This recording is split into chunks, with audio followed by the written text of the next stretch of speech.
নমস্কার বন্ধুরা, আবার চলে এসেছি দুই দিদি রান্নাঘরে। তো পোস্ত তো অনেক রকম ভাবেই খাই আমরা। আলু পোস্ত, ঝিঙে পোস্ত, পটল পোস্ত, তারপরে পোস্ত বাটা, পোস্ত বড়া, অনেক কিছুই খাই। তো আজ করব পেঁয়াজ পোস্ত। তো তার জন্য যা যা লাগবে, আমি 6খানা পেঁয়াজ এইভাবে একটু মোটা মোটা করে কেটে নিয়েছি, আর একটা পেঁয়াজ এরকম স্লাইস করে কেটে নিয়েছি, এটা আমার পরে লাগবে।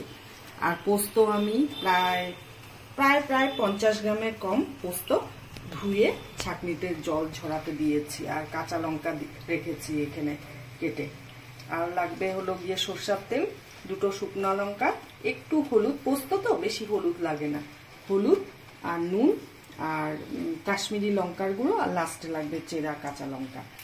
তো কিভাবে রান্নাটা করি পাশে থাকুন, দেখতে থাকুন। আর পোস্তটা পরে আমি মিক্সিতে পেস্ট করব।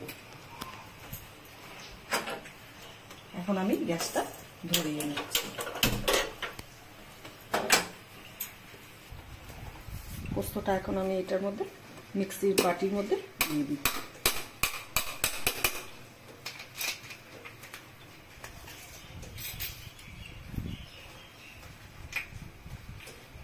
একটু নুন দিব পোস্তটা বাটার সময়। প্রথমে এমনি ঘোরাবো, তারপরে হলো গিয়ে জল দিয়ে এটাকে পেস্ট করব। কড়াই গরম হয়ে গেছে, এখন আমি তেল দিচ্ছি।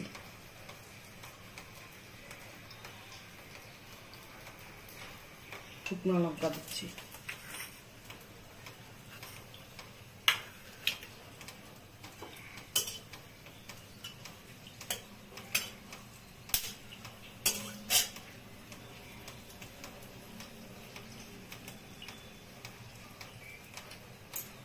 এবার আমি পেঁয়াজটা তেলের মধ্যে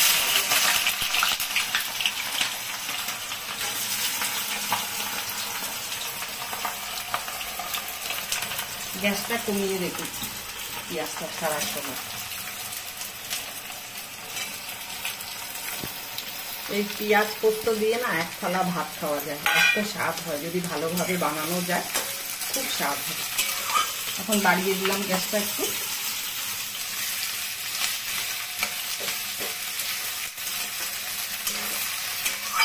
সব পোস্তেরই ভিন্ন ভিন্ন স্বাদ হয়।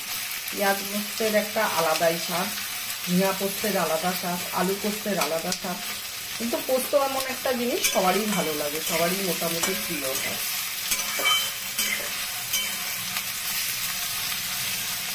আমি পোস্ত পেঁয়াজগুলো কিন্তু বেশ মোটা মোটা করে কেটেছি। এখন আমি 2 মিনিটের জন্য একটু ঢাকা দিয়ে দেবো পেঁয়াজটা মজার জন্য।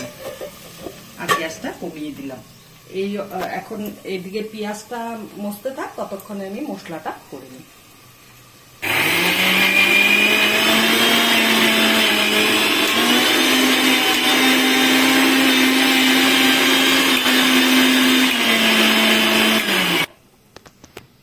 শুকনো অবস্থায় এভাবে ঘোরালাম। এখন একটু জল দেব, জল দিয়ে ভালো করে পেস্ট করব। একটু দানা দানা থাকবে, পুরো প্লেন হবে না, একটু দানা দানা থাকবে। এই অবস্থায় আমি পোস্ত বাটাটাকে করে ফেললাম। এখন এসে করে নিচ্ছি, খুলে নিচ্ছি। হলুদ দেব।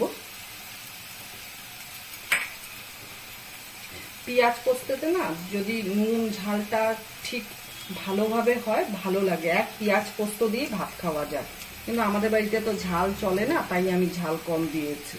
নুন দিলাম 1 চামচ, আর এই যে বাদ বাকি 1 চামচ আছে আমি এটা দিয়ে দিচ্ছি। কেন পেঁয়াজটা একটু মিষ্টি মিষ্টি হয়, তো সেই জন্য পেঁয়াজ আর পোস্তের মধ্যে নুন ঝালটা যদি সম পরিমাণ হয় না, খুব ভালো লাগে।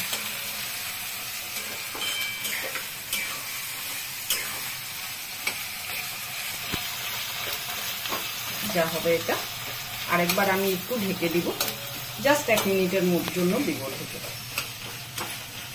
একটু মজে যাবে। আর এখন ঢাকনাটা তুলব। পেঁয়াজটা অনেকটাই মজে গেছে এবং ভালো করে ভাজাও হচ্ছে। পেঁয়াজ পোস্ত তো, পেঁয়াজ পোস্ত আলু পোস্তগুলোতে একটু তেল লাগে, নাহলে ভালো লাগে না।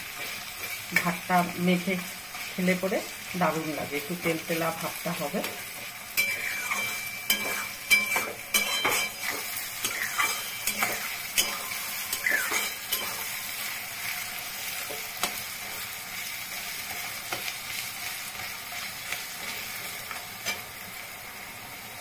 এই অবস্থায় আমি এখন একটু কাশ্মীরি লঙ্কার গুঁড়ো দিচ্ছি।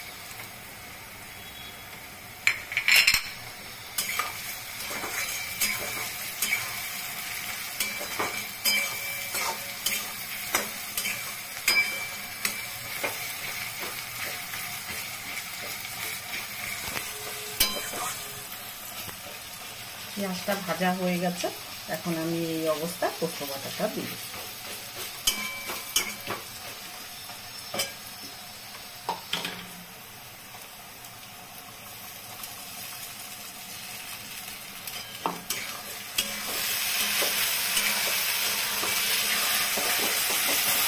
পোস্ত বাটাটা দিয়ে খুব নাড়তে হবে।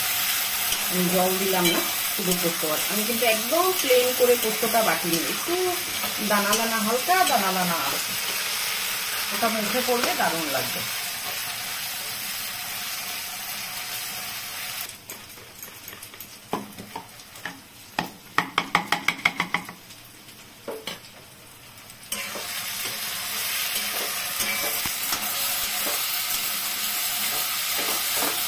একটু নাড়াচাড়া করলাম, এখন লেগে যাচ্ছে, আমি গ্যাসটা কমিয়ে দিব, দিয়ে হলো গিয়ে যে বাটি ধোয়া একটু জল দিব।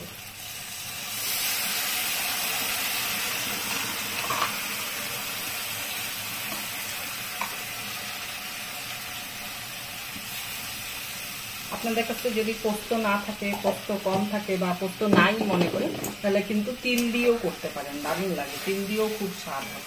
তিলটা হালকা একটু ফ্রাই করে নেবেন, মানে এমনি কড়াইতে তেল ছাড়া করবেন, খুব স্বাদ লাগে খেতে।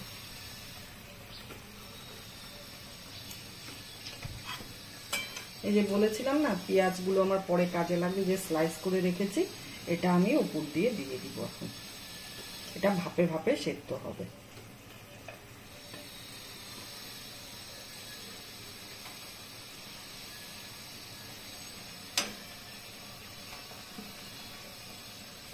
এখন গ্যাসটা একদম সিম করে দিয়ে আমি ঢাকা দিয়ে দিব। মিনিট 2 মতো ঢাকা থাকবে। এখন ঢাকাটা তুলব। এই যে উপর থেকে পেঁয়াজের স্লাইস গুলো দিয়েছিলাম, দেখেন কি সুন্দর ছেড়ে গেছে।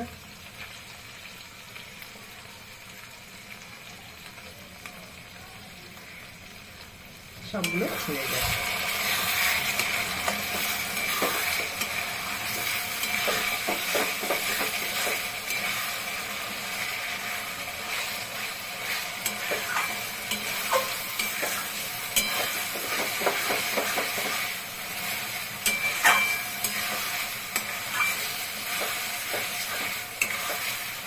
সেদ্ধ হয়েছে কিন্তু ভেঙে যায়নি, সুন্দর রিং রিং মতন পিসগুলো আছে।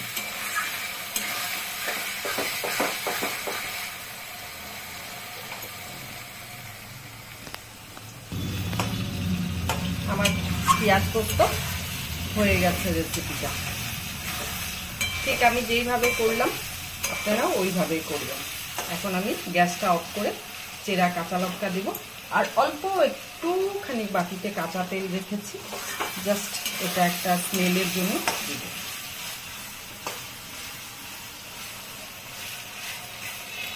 এটা দিয়ে আজকে 1 থালা ভাত খাওয়া হয়ে যাবে যদি ভালোভাবে করা যায়।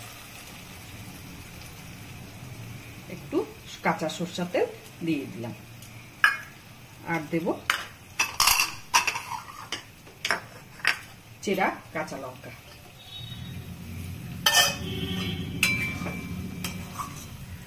চেরা কাঁচা লঙ্কাটা দিলে গরম ভাতে একটা দারুণ গন্ধ বেরোয়। ও আরেকটা জিনিস দিব, একটু ধনে পাতা দিব। আপনাদের কাছে ধনে পাতা থাকলে ধনে পাতা অ্যাড করবেন। আপনাদের কাছে যদি ধনে পাতা থাকে তো গ্যাসটা অফ করে এইভাবে উপর থেকে একটু ধনে পাতা কুচি দিয়ে দিবেন।